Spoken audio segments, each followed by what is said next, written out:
মৌটুসি। নমস্কার, বনবিথির আজকের ব্লগে আপনাদের সবাইকে স্বাগত জানাই। দেখুন তিলের ক্ষেত, ছোট্ট ছাগলের বাচ্চাটি কিরকম তিল গাছের পাতা খাচ্ছে।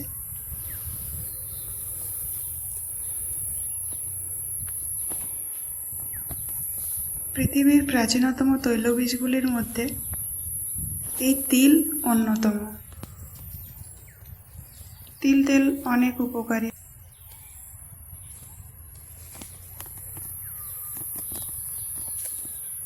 দেখুন কত সুন্দর তিল হয়েছে, আর কিছুদিন পরে কাটা হবে তিল গাছ। এই তিল থেকে তেল উৎপন্ন হয়। চারিদিকে তিলের ক্ষেত। এখনো পেকে আসেনি, আরো দিন 10-15 লাগবে। বেশি যে কম নয়। এই যে দেখুন তিল গাছের ফুল কিরকম মাইকের চোঙার মতো লাগছে। যতদিন গাছ বেঁচে থাকে ততদিন ফুল হতে থাকে। সুতরাং ফুল যে আসছে গাছ কাটবো না সেটা করলে হবে না। নিচের ফলগুলো দেখে গাছ কেটে নিতে হয়। চারিদিকটা কি সুন্দর লাগছে বলুন। আজ আমি আপনাদের সঙ্গে বাড়িতেই কিভাবে সহজেই তিল তেল বানানো যায় সেটি দেখাবো। খুবই সহজ। বাবার বাড়ি গিয়েছিলাম, দেখুন হিমসাগর আম এনেছি, কত সুন্দর। এক ঝুড়ি হিমসাগর আম, খেতেও বেশ সুস্বাদু। একটা খেলে মনে হয় আরেকটা খাই। এই যে দেখুন পেকে এসছে। সবগুলো পাকা নয়, কিছু পাকা আছে, কিছু আধ পাকা আছে, ডাঁসা।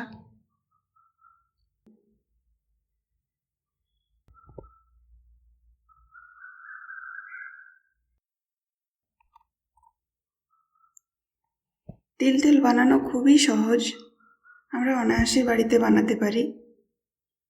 এই যে দেখুন হাজব্যান্ড নিয়ে গিয়েছিল তিল, মেশিন থেকে বানিয়ে এনেছে। আমি হাঁড়ির মধ্যে রেখে দিয়েছিলাম ঢেলে। বেশি নয়, 4 থেকে 5 দিন মতো রাখা ছিল হালকা রোদে। ব্যালকনির মধ্যেই রাখা ছিল। দেখুন কত সুন্দর ফিল্টার হয়েছে, ন্যাচারাল উপায়ে ফিল্টার হয়েছে। এখানে আমি কোনো মেশিন বা কোনো কিছুই ব্যবহার করিনি, শুধু হাঁড়ির মধ্যে রেখে দিয়েছিলাম। তবে হ্যাঁ, রোদের মধ্যে রাখলে ফিল্টার ভালো হয়। এই যে দেখুন আপনাদের দেখাচ্ছি কত সুন্দর রং হয়েছে।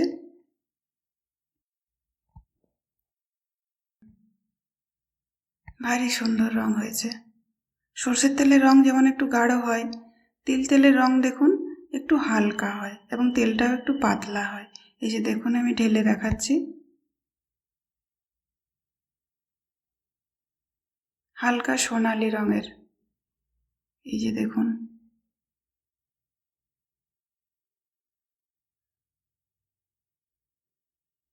খুব সুমিষ্ট একটা গন্ধ বেরিয়েছে। কিন্তু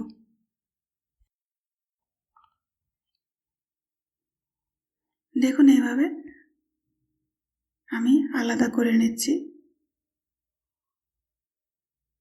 কত সুন্দর লাগছে দেখুন।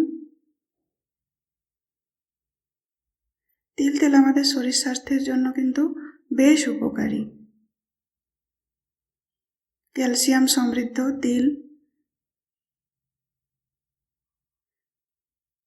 আমাদের অস্থি গঠনে সহায়তা করে বা হাড়ের কার্যক্ষমতা বৃদ্ধি করে।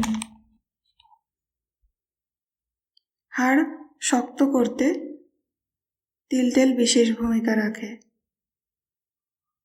দেখুন এইভাবে আমি একে একে আলাদা করে নিচ্ছি। এই কাজটা করতে বেশ ভালোই লাগছে। দেখুন কালারটা দেখুন কত সুন্দর।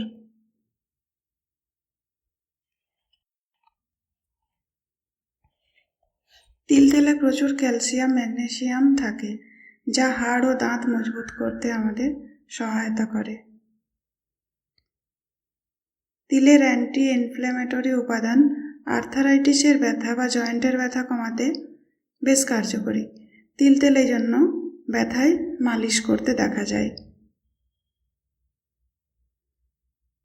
ব্যথা কমাতে মালিশ হিসেবে বেশ কার্যকরী ভূমিকা রাখে তিল।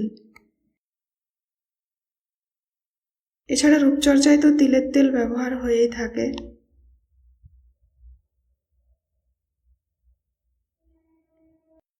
তিলের তেল পলি আনস্যাচুরেটেড ফ্যাট সমৃদ্ধ, যা আমাদের খারাপ কোলেস্টেরল এলডিএল কমিয়ে হৃদরোগের ঝুঁকি কমাতে সহায়তা করে।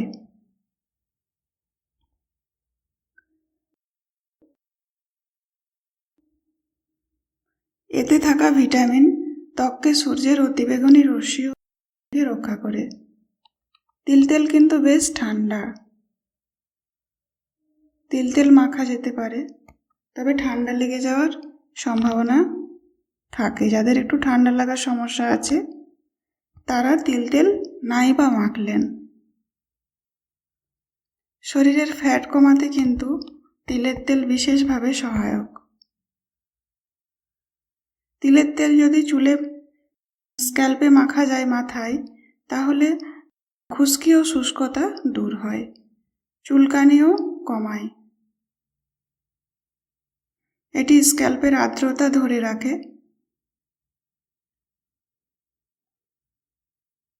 তিলের তেল অ্যান্টিঅক্সিডেন্ট সমৃদ্ধ, চুল অকালপক্বতা থেকে রক্ষা পায়।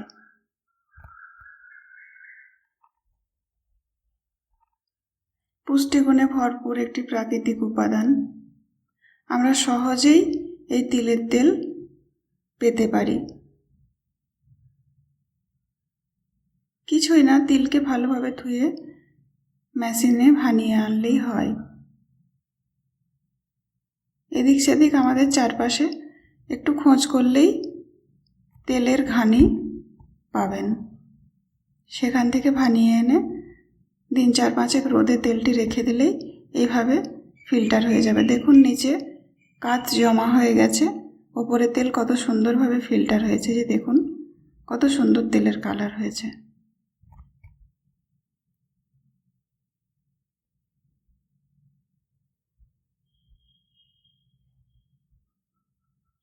শেষের দিকটা একটু সময় লাগবে। পৃথিবীর প্রাচীনতম তেলগুলির মধ্যে অন্যতম কিন্তু তিলের তেল।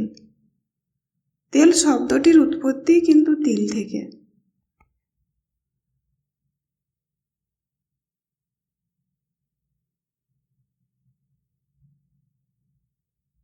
ভারতবর্ষে প্রচুর তিলের চাষ হয়। তিল 2 প্রকারের হয় সাধারণত, কালো তিল আর একটা ব্রাউন কালারের তিল হয়। এই যে দেখুন কালারটা কত সুন্দর এসছে। নিচে দেখুন কাত উঠে আসছে, আর বেশি নেওয়া যাবে না। দেখুন কালারটা কত সুন্দর, আয়নার মতো ঝকঝকে পরিষ্কার প্রতিবিম্ব দেখা যাচ্ছে।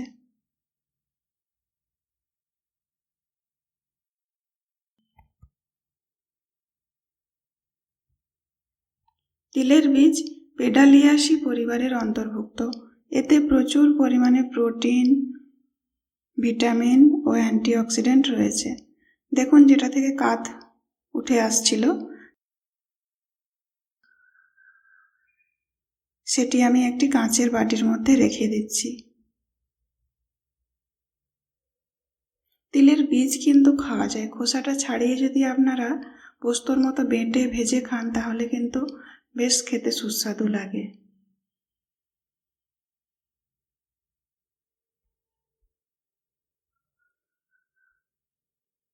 খোসা ছাড়ানো তিলের বীজ ভেজেও খাওয়া যায়। বাজারে বিভিন্ন ধরনের বিস্কিট, কেক বা পুডিং ইত্যাদির মধ্যেও তিলের বীজ ব্যবহার করা হয়। দেখুন এতে অল্প কাঁচ মিশে আছে, তেলের রঙটা একটু গাঢ় হয়েছে। এটা আমি বেশ কয়েকদিন রেখে দেবো, ওই 3-4 দিন মতো। তাহলে দেখবেন এটাও ফিল্টার হয়ে যাবে। 3-4 দিন রেখে দিলে এটিও ফিল্টার হয়ে যাবে। এবার বাকি যে বেশি কাত অংশটা দেখুন, এবার মোটা কাতটা একটা বাটির মধ্যে ঢেলে দিচ্ছি। এখান থেকেও তেল কিছুটা বের হবে, বেশ কিছুদিন রেখে দেব, আবার এখান থেকে সংগ্রহ করে নেব তেলটা।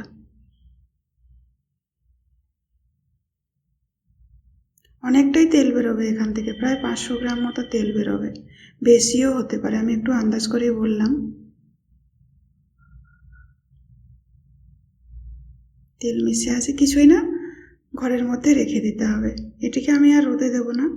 এই যে দেখুন তেলের কালার কত সুন্দর, অনেকটা হয়ে গিয়েছে তো, তাই একটু গাঢ় লাগছে দেখতে।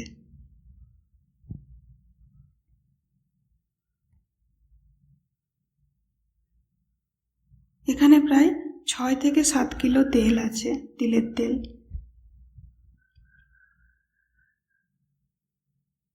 যখন যেমন প্রয়োজন হবে তখন সেরকম আমি এখান থেকে নিয়ে রান্নায় ব্যবহার করব।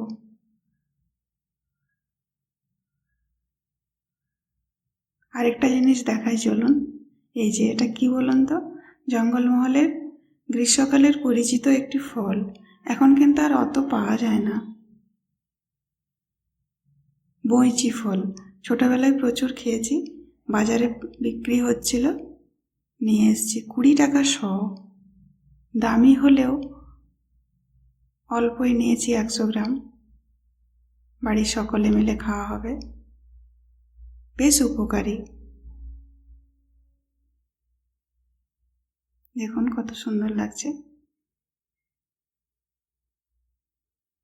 এই যে দুপুরবেলায় তরমুজও কেটে ফেলেছি, তরমুজ খাওয়া হবে। তরমুজের বীজ কিন্তু কিডনি ভালো রাখতে সহায়তা করে। কিডনিতে কারো যদি স্টোন হয়ে যায়, তরমুজের বীজ কিন্তু সেটি ভেঙে দিতে পারে। সুন্দর করে পিস পিস করে কেটে নেওয়া হয়েছে, এবার লবণ মাখিয়ে খেয়ে নেওয়া হবে। দেখুন এইভাবে ছোট ছোট টুকরো করে কেটেছি।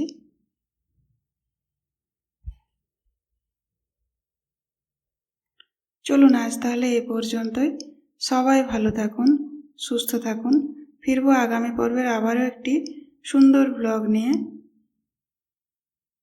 শুভেচ্ছা ও শুভকামনা জানিয়ে আজকের পর্ব তাহলে এখানেই শেষ করছি। চলুন আরেকবার তিলের তেলটা দেখাই। এই যে দেখুন একটু হালকা লাগছে, তিল গাছের ফুল কত সুন্দর লাগছে দেখুন।